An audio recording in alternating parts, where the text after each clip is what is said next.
What's up, guys? I'm back with another video.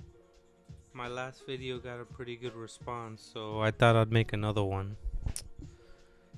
I'm gonna model the BMW headlamp for this car. Here's a concept image that was made from it. This is the final model that I made. It came out pretty good. I did it in about an hour and a half. And I'm not gonna show you the whole video, but I'll show you parts that I thought were important. I'm also going to talk about just random Alias things like working the theoreticals, and another subject that I want to talk about just working as a 3D artist and what it takes to get into there. Because a lot of people have been asking me recently. This car, by the way, I downloaded online.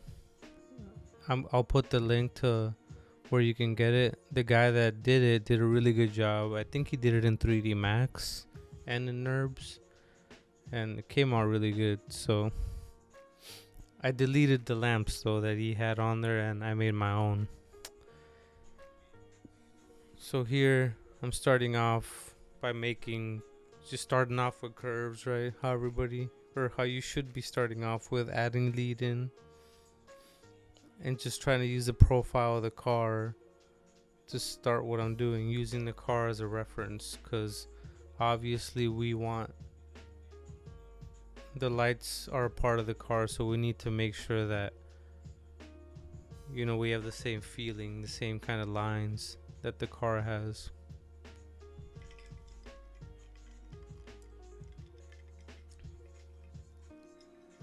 And I didn't speed up I didn't speed up this video. I wanted to just keep it at normal speed, so it's a little long. The video's a little long, but for you guys that actually like 3D, people that are really into it or really want to learn about it, I think it's gonna be good, right? Me, I always like when I first started doing 3D, I would always watch tutorials. That was like one of the main thing. That was like the main way I actually learned 3D. That's one of the things like people think that when they go to school or something like that, they're gonna learn and they're gonna get really good.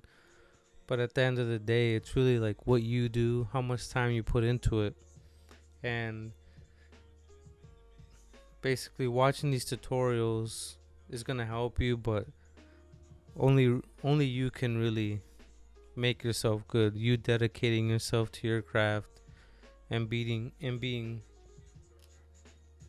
making yourself a master of what you're trying to do. So here I'm trying to make the main primary surface, and I learned recently in the new Alias you can add lead in both ways, or up and down I guess in this way, with the skin tool, as you can see here. So when I try to add a fillet on that, I'll be able to get some good lead in. So here I'm trying to add the inboard side of the bezel, using theoretical lines.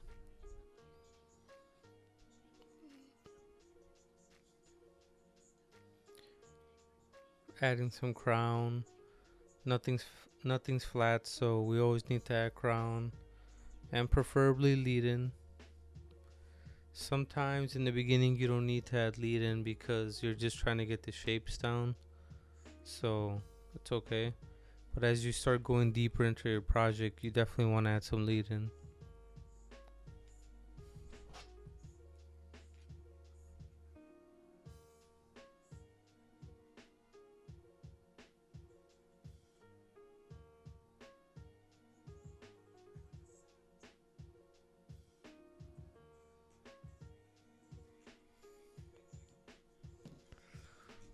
So here I'm just working with the theoreticals. And like I was saying earlier, I didn't speed up the video because I wanted you guys to see how I work. I mostly like to use hotkeys. I have a lot of marking things in my marking menu too. But another one tip that I can give you guys, if you're really trying to be good, if you want to be one of the best guys, you need to get a workflow down. It doesn't matter if it's hotkeys or marking menus, but you have to get some kind of workflow down. If you're going to the palette to use the tools that you normally are using, you're just gonna be slow. It's just Plain and simple. You're gonna be slow, and being fast is really important because it's for a lot of reasons. Obviously, you want to get the work done fast, but when you're working on a new design, you're gonna fail a lot of times. A lot of times, what you make is not gonna be good. So, as you can, if you can, like, get out the ideas really quickly, and then show it to whoever you're working with, maybe they'll agree with it. They probably won't the first couple times, but you're going through it quick, right? You're getting ideas out quickly versus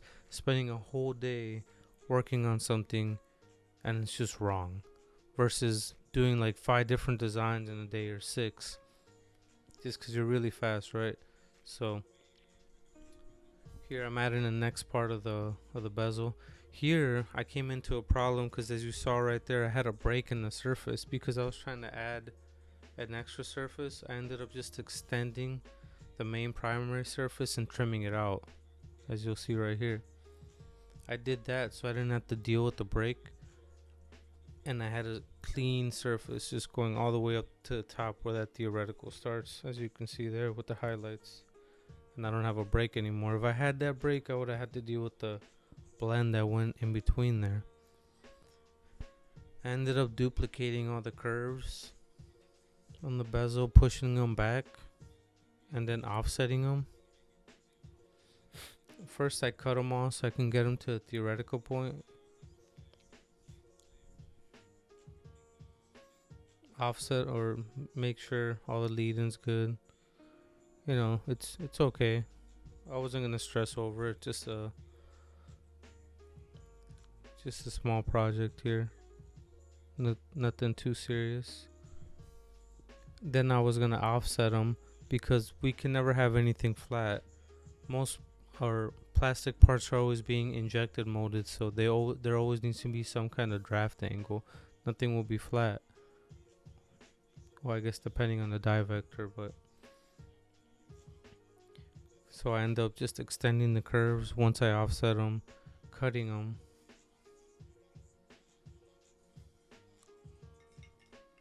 Cutting them where they're intersecting.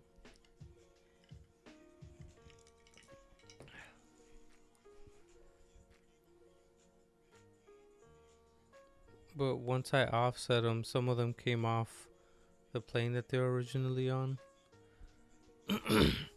So I just snapped the pivot to the curve, to the end of the curve.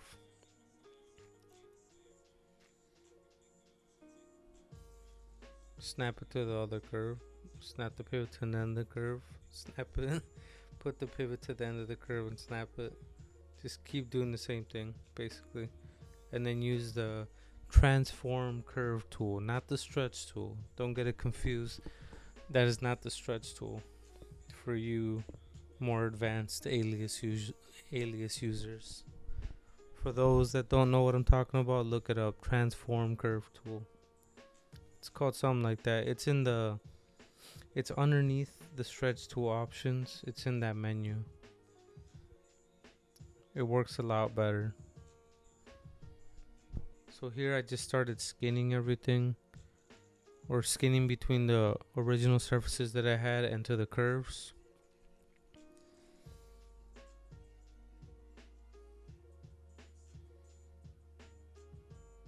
Making sure to add a little bit of crown, right? Because we can't have anything flat.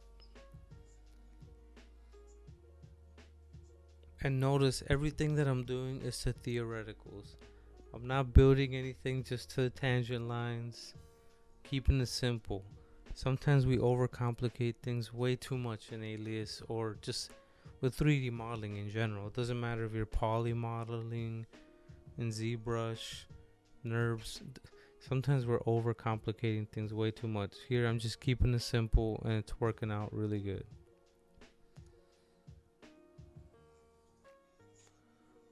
So I ended up dividing these surfaces so I could easily skin between the main surface and the curve that I had in the back.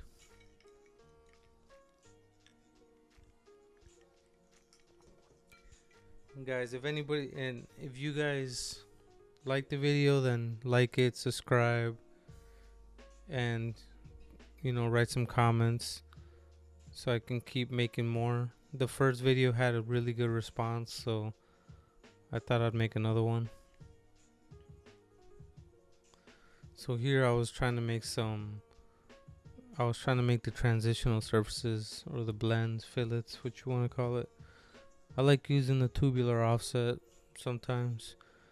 I was just doing this quick, so I didn't mind just using tubular offset just to get an idea of where I needed to be, and then duplicating the intersection curve and projecting those onto the surface, trimming them out, and then just doing a free-form blend in between, just calling that good. Of course, if I want to really take my time with it, maybe I'd use patch precision, or patch precision is probably the best, or just measuring out how big you want the fillet to be.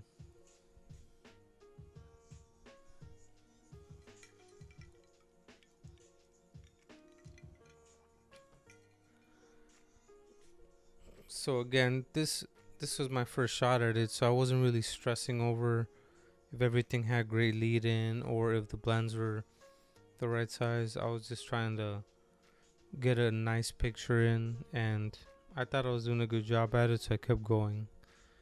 So I did try it the first time I tried it. I did make the primary surfaces a little too small, so I had to go back and do it.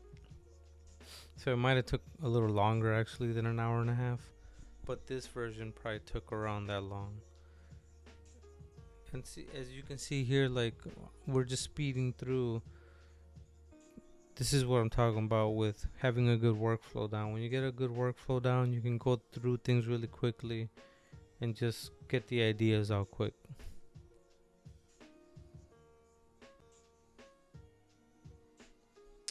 So the rest of the video is pretty much the same thing. So again, if you guys like what you're seeing in the channel, or if you have any suggestions or things you want to see, let me know. And I'd like to keep making more videos as long as there's an audience. So alright, thanks guys.